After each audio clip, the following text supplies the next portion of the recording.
absolutely adorable little puppy. Oh, yeah, You've got to see it. You've got to. It's really beautiful to see animals.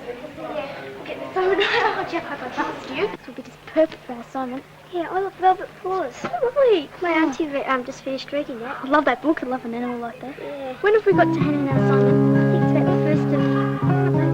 I think it's the 1st of December.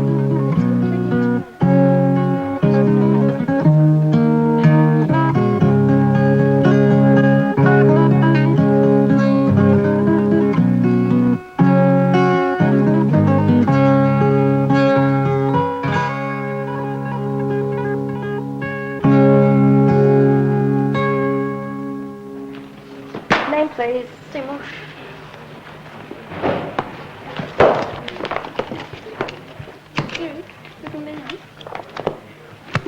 Good, thanks very much.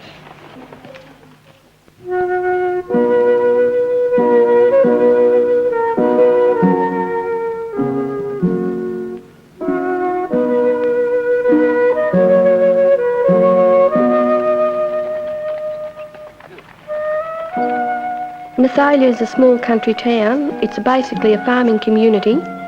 It's been hit by 2 floods and 1 drought over the last 3 years, and that has meant that there's quite a rural slump in the area. India. Reptiles and birds. Clothing. Astronomy. Cars. Birds.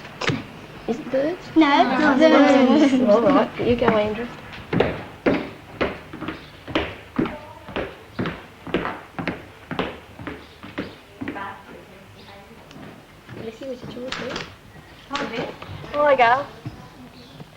Keep going.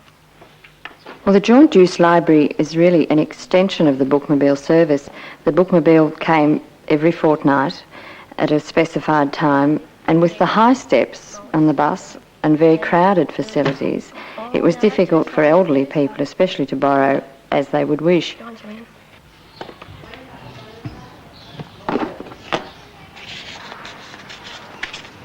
Right, thanks, Mr. Curry. Did your wife enjoy her books the other day? Yes, thanks. Oh, that's good. We'll see her Good again. afternoon.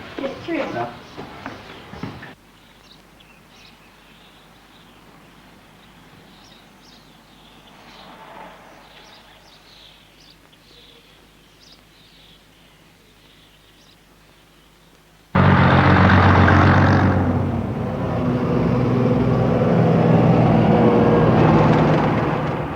The Templestowe Doncaster area is a rapidly developing area.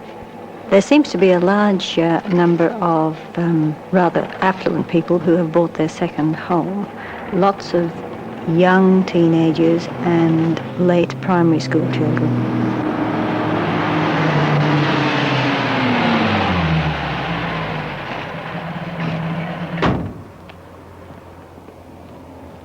This library is called a community library, but really and truly it is a joint use library because it is a school library and a branch of an existing regional library service. It has the advantage that it provides extended library service to the community, and it also increases the library's facilities available to the school and vice versa. Have you got a moment, Cecil? Oh, yes. Right. I've got some letters that Dave... The library is staffed by both the Education Department and the Regional Library Service, and my co-librarian, Mr. Cecil Hartzenberg, is called the Community Librarian. Schedule for the shopping town situation. Well, I've worked on that, and I've drafted up. I'm the Box Hill Regional Library representative, and Jackie and I both have equal status. In other words, we're each in charge of our own staffs. My staffing structure includes a staff of 6 full-time people as well as 1 part-time. 5 of the full-time people are library technicians, in other words para-professionals, and 1 library assistant. We work a shift roster with the library's open from 8:30 in the morning till 8 at night. My staff come on from 9 till 5, and a second shift comes on from 2 till 8:30 in the evening. All right. But that person has to be the one who sets it up, you realise? So we... needs to be somebody important. Like you. Thank you very much. My staff are employed and paid by the Education Department in various ways, and we work school hours. The teacher librarians do. The library technicians work public service hours. We have an integrated book stock and also one integrated charging system. In other words, books for both students and the community are charged at one service point. The library is open for longer hours both to the school and the community. It's available to the community during school hours and to the students long after school has finished. The building is larger than a standard Commonwealth library. It had what we call a 20-foot module added to it, and it gives us more space in the main part of the library and also in the workroom. Because it is a community library, we have need of more trained staff than a normal school library, and the Technical Schools Division has been kind enough to provide us with a very good staff. We're trying to integrate all the procedures as much as possible. So the regional library does most of the ordering, purchasing, cataloguing, and the maintenance of books. At the moment, I am purchasing books for the school, and one of my more difficult tasks is to ensure that duplication does not occur. This is quite a time-consuming process. In the future, we hope to be linked up with the Technilib system, which is a cooperative cataloguing system available to public libraries and which will provide us with access to quite a large number of books.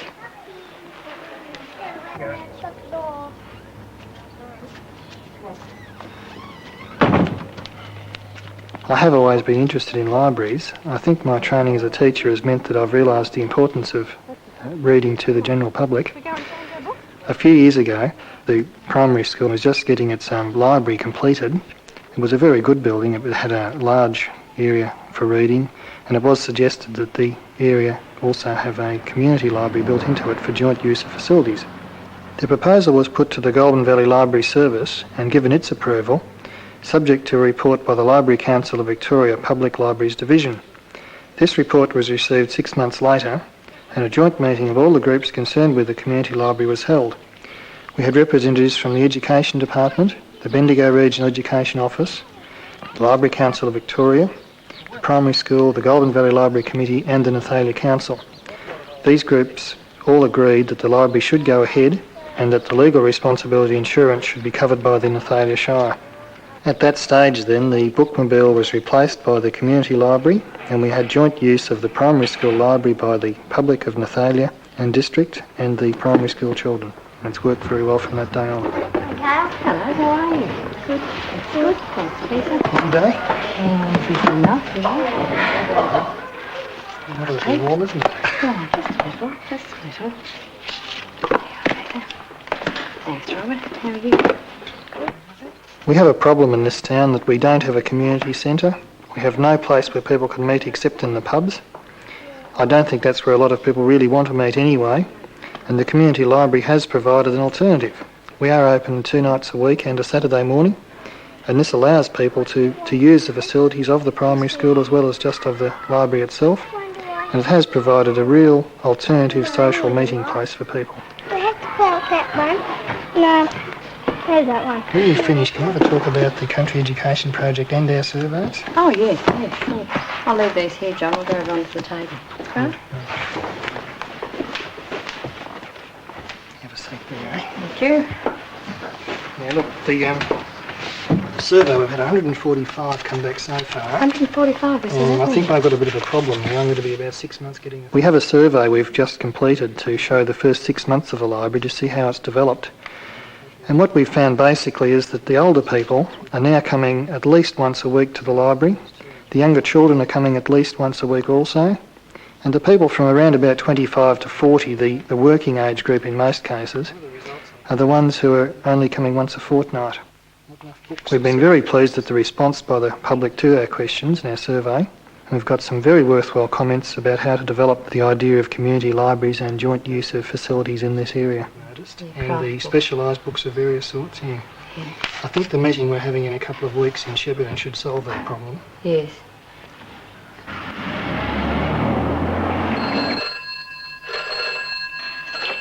Donaldson. Well, the beginnings of the community library at Templestowe Technical School came about because I was in contact with Councillor Doug White through the Rotary Club, which had been formed about that time. And in talking to him at a luncheon meeting one day, he let me know that the council, that's the Doncaster and Templestowe City Council, were considering opening a branch library in the area. And at that time we'd been informed that we were to get a Commonwealth Library building for the school. So I suggested to Doug White that it might be an idea perhaps to think about the possibilities of the council using our library building for the branch library which they had been intending to form. And that of course then brought in the various bodies that were connected with it, the Doncaster and Templestowe City Council, the Box Hill City Council, Library Branch Education Department and the Technical Division of the Education Department too. Got a couple of front end rubbers to fit, and we'll only be able to do one side, I'd say, at a time. The boys could only get one side done in one session sort of thing, so... Yeah, well, the initial considerations that we had to think about, I suppose, were first of all the goodwill of all the people that were concerned in it and all the bodies that were concerned. It seemed to me very important that everybody had to be very enthusiastic about it and willing to enter into it in that sort of spirit. And then, of course, there had to be some sort of feasibility study. We had to look at the nature of the area that had to be serviced, the demand for library facilities, the size of the building that was going to provide for those people, the location, the accessibility, which was quite a worry in the early stages, questions like parking and lighting, and then there were various more legal aspects which were considered later in the drawing up of the agreement.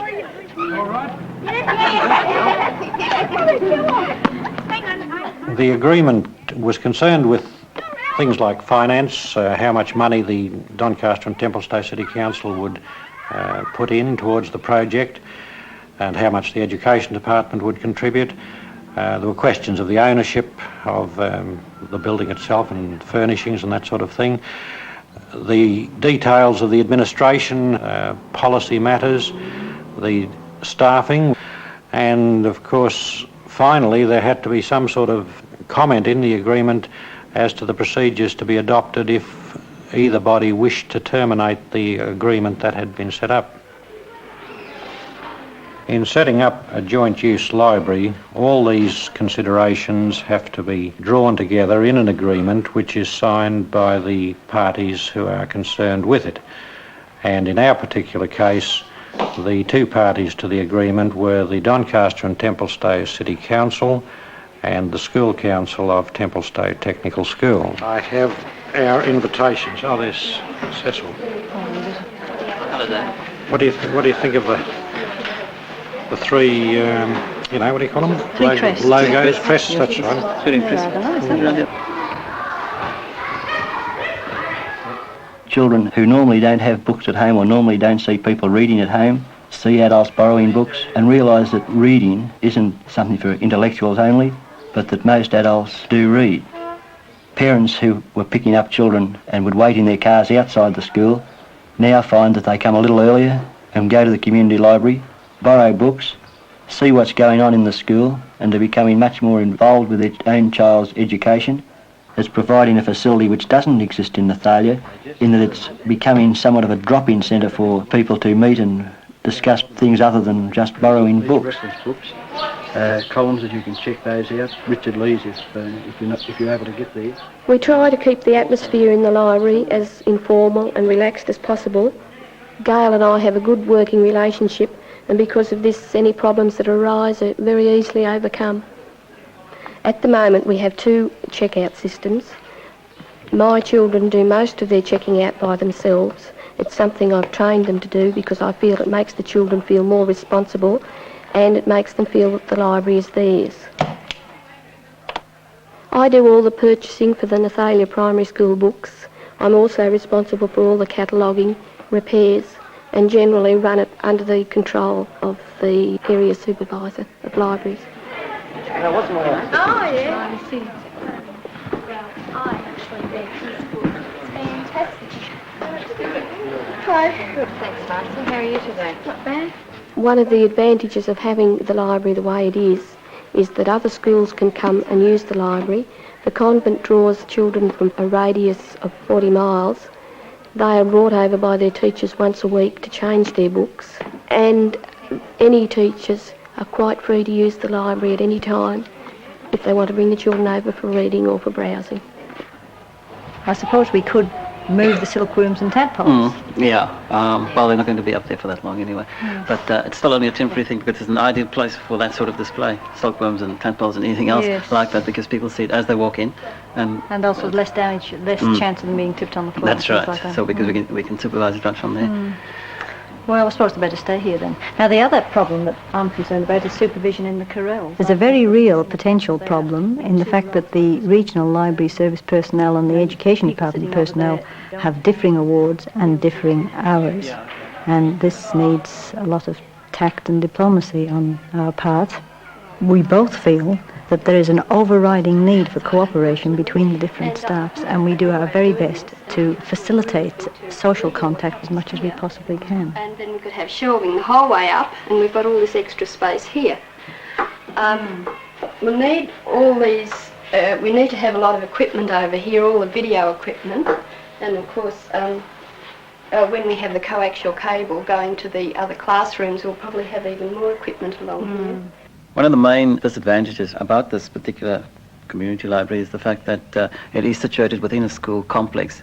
It's not on the road, not easily accessible, and one of the problems that we face is that some members of the public have a resistance to entering school premises, mainly because they fear that they'll be overrun by kids. Also, it's quite a distance away from the main shopping area. It means that the people who come to this library really have to have their own private transport. But one would say, though, that the borrowing, from a statistical point of view, really has come up to our expectations, despite the fact that we haven't had a great deal of publicity. From the point of view of the school, the main problem that we face is the accessibility for books. Ideally, all books should be available to anyone at all times, but that's impossible. We do have to reserve books which are needed for classroom assignments. The main advantages for the community here at Templestowe are an initial saving of a capital cost for the establishment of a separate building, and also there's the access to the type of materials that you wouldn't normally find in an ordinary municipal library. Frequently you see a mingling of community with the students while they're working on their assignments, and it's rather nice to see. The school has always had strong community links, and I think the community library has helped to strengthen these links. I wonder if we looked inside if we'd find out what happened to them. That's a funny picture, isn't it? Yes, that's different. There was the big apple. Yes, they're the branches of the apple tree going around and the big apple in the middle, aren't they? Yeah, Well, looks like. We'll see. And what does that word say down there? That says apple. What are you doing yourself this afternoon? Usual thing, just looking up the pub. You speak for yourself. See you later, innit? Okay. Here we have. Good, thanks, Tom. Yeah. One of the many advantages of having a library, whether in country or city, it's part of community life. It's something a group of people do together. It's something we're interested in. Well, I think this is possibly something in country living anyway at the present time. I think these are some of the things we lack. But anyway, it's been a tremendous boon, particularly for us people who live outside the town area. Oh, you're my kind of humour, Gertrude and Heathcliff. The library has developed as a community centre. We provide a place for people to meet, and people really feel they've got something worthwhile that they've achieved. To bed.